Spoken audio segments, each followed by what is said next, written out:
All right, let's take our conversation forward. Pratik Gupta, CEO and co-head Institutional Equities with Kotak joins us now. Pratik, good morning. Thank you for joining us. Too many moving parts in the world. Let's first start with something which in a sense has been the big puzzle for us. That why is there so much of rampant selling by FIIs? Is this India specific? Is this emerging market specific? And will that continue? Hi, good morning, Nikunj. I think on the FI front, you're right. We've seen very, very heavy selling, and this has continued even into this year. This has been going on for quite a while. And I think there are a couple of reasons to keep in mind. In our discussions at Kotak with various global institutional investors, the single biggest factor is it's not about India's long-term growth prospects. On the contrary, I think for a change after many, many years, most global investors are quite optimistic about India's medium-term, long-term prospects. Long-term was always good, but this time around, you do have early signs of revival of the Capex cycle. The banking sector has been cleaned up. You've seen the export story picking up, and a lot of sectors in India are actually doing quite well. IT services, real estate, chemicals, and engineering exports, and so on.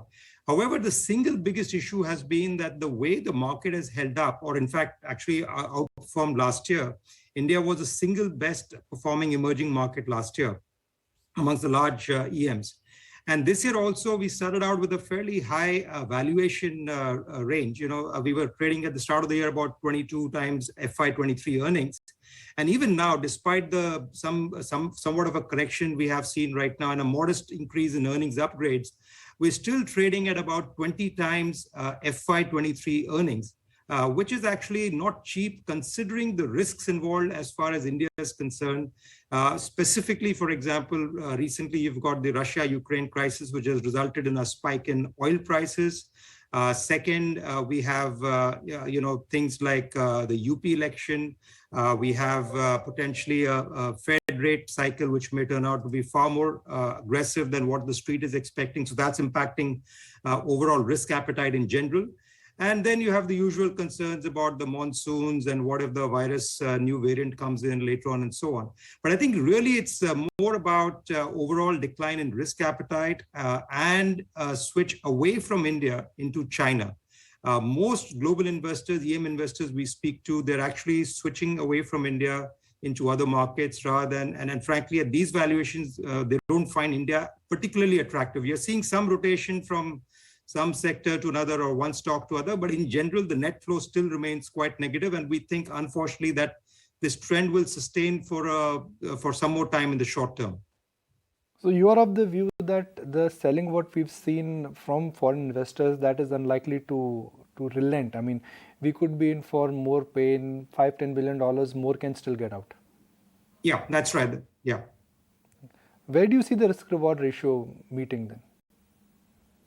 So I think the risk reward in our view is at the broad index level, it's unfortunately not very attractive. As I said, we're trading at 20 times, and this is after factoring in something like 36% earnings growth for the Nifty in the current financial year ending March 22. And for FY22, we're almost at 20% earnings growth as per our research team, our estimates.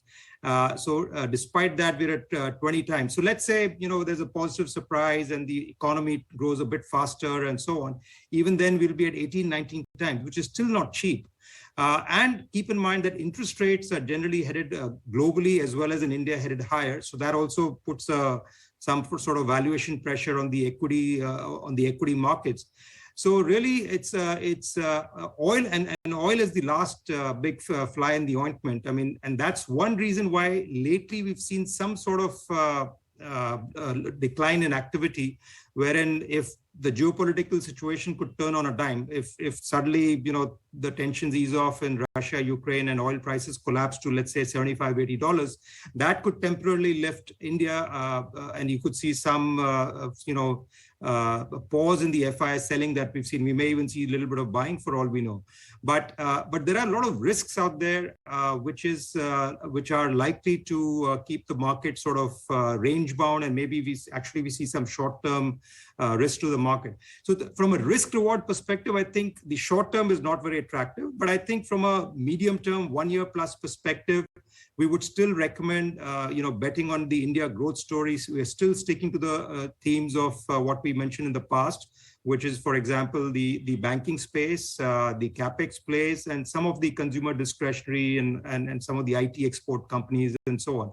But I think what you have to do is, from a risk reward perspective, it's given the various event risks out there, given the sort of global risks out there, it makes sense to cut back on risk by rotating more into the stronger companies with strong balance sheets, better governance, who can withstand a volatile environment much better than some of the other companies, smaller companies in particular.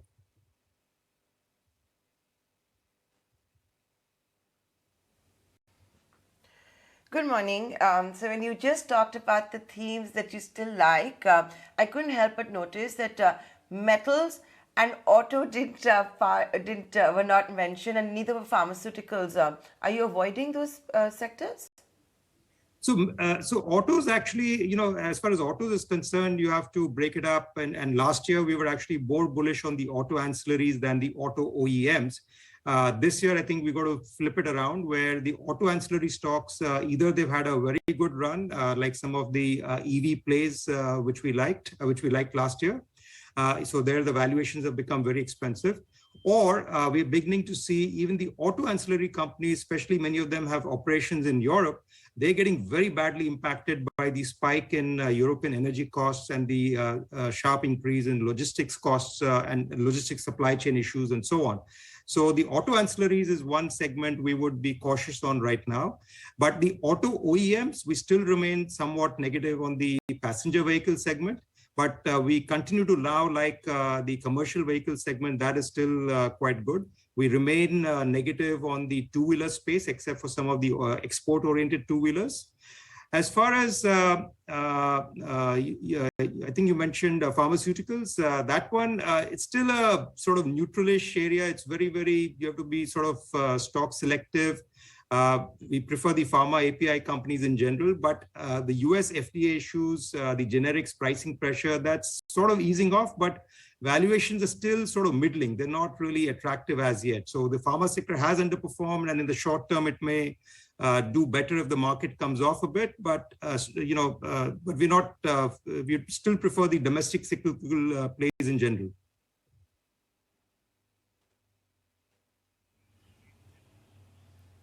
About 6 months back, Pratik, I was, reading a previous interview of yours where you said if you want to compound wealth, stop chasing multi-baggers. Is that something that would believe in even now when the markets are so volatile and everybody's looking to make volatility their best friend and not their enemy? I think, in fact, this whole change in the interest rate regime has shown that if when the regime changes, the valuations for some of these expensive stocks can come off quite sharply, and suddenly, the earnings estimates, the whole operating environment, economic environment changes on a dime. So, which is why compounding is usually a much better theme, and you can have multi-baggers through the compounding scheme over a 5-10 year period. The volatility is still very much there, and we think it will remain, especially given the global inflation outlook. In fact, I was just reading that even in the UK, the inflation numbers are now running at 5.5%. So it's not just the Fed, but the UK, the ECB, and perhaps even the BOG, they're all beginning to face inflation pressures. And interest rate hikes this time around may be more significant given the political pressures these countries are facing about inflation. After a long time, we're seeing US inflation 7.5%. I think we haven't seen this in the last 40 odd years. So that's something which you've got to be worried about. That will impact the valuations of equities globally and as bond yields go up.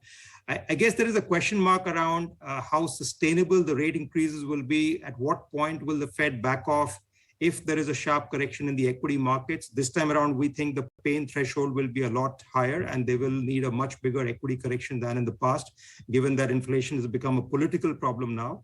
But the volatility is likely to continue. For India, like I said, you've got oil, you've got the UP elections, you've got the LIC IPO, which may suck out liquidity in the short term. You've got the Fed uncertainty as to how aggressive they'll be and how that will impact global bond yields and so on. So which is why I think volatility is here to stay. It'll stay elevated for the next few months. But the longer term story still remains intact, and which is why it's always makes sense as long-term fundamental investors to focus on good companies, good businesses, good managements, strong earnings growth prospects in the long term. And then, you hopefully, that pans out as compounding, and these eventually end up being multi-baggers over the next 5 to 10 years.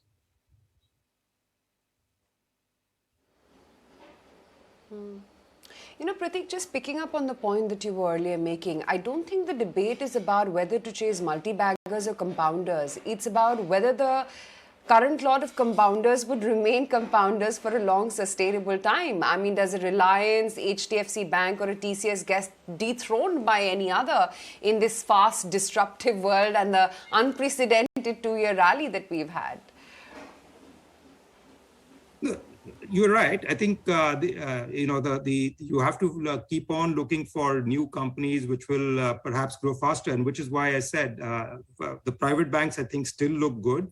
On the IT services, you have to be a bit stock selective, but there again, we think the large caps will do quite well over there, given the strong demand environment. And I think this year we may end up seeing the average realization being a lot better. The margins may not be as bad as what investors are expecting in FY23, especially coupled with the fact that you may see the rupee also depreciate a bit. So there are, even in the large caps, there are actually fairly strong earnings growth stories. I mean, the 19% earnings growth, 20% earnings growth we're expecting in FY23, a lot of it is coming from the banks, for example. Credit costs are coming down. Loan growth is likely to pick up in the second half of FY23 as the Capex cycle starts picking up. So even within the large caps, there will be plenty of opportunities, but investors will need to do their homework thoroughly, and you can't just what I meant was, some of these mid caps and small caps have gone up very, very sharply last year, in the last 2 years, in fact, given the easy liquidity environment. That easy liquidity environment is perhaps coming to an end. Things will become a lot more volatile. And this year is where the men will be separated from the boys. And in the short term, given the overall event risks out there, it makes more sense to be with the large caps in our view, in general.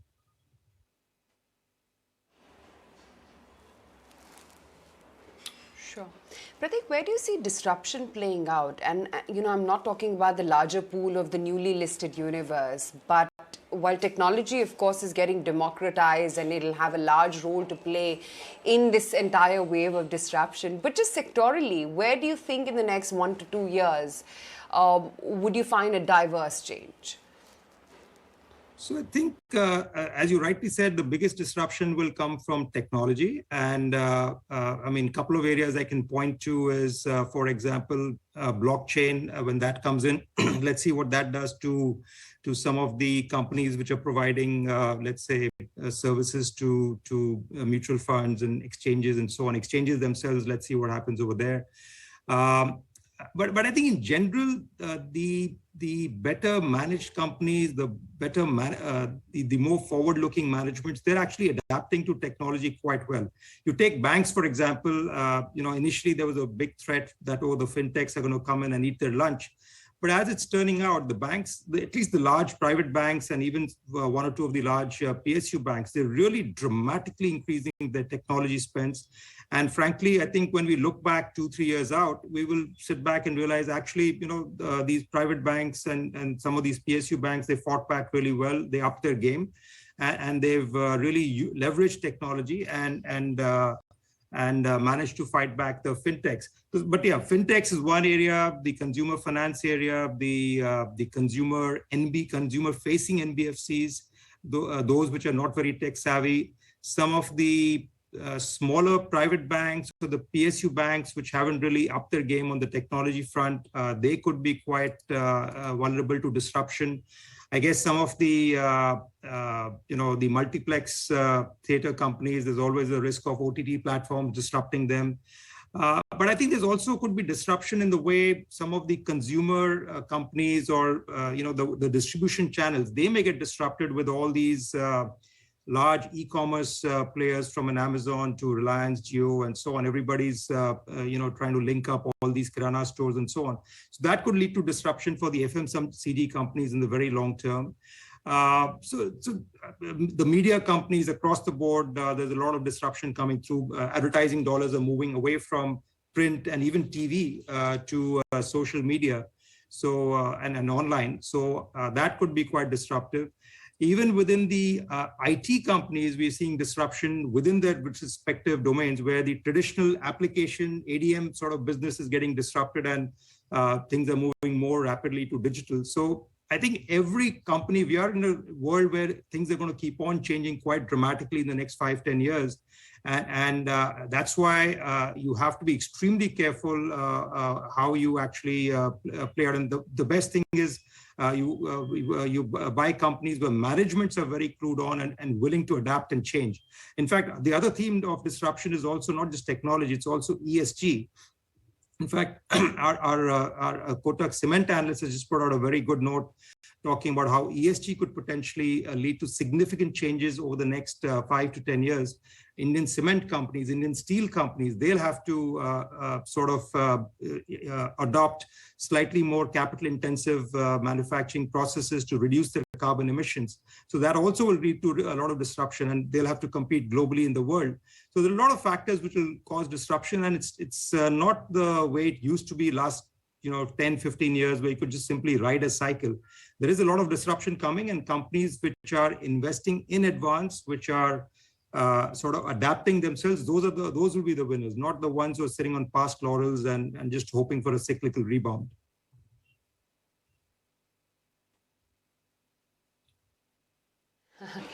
Fair point. Good chatting with you today, Pratik, and we'll definitely get in touch with your cement analyst as well and speak to him about his note that you just talked about as well. Sure. Thank you.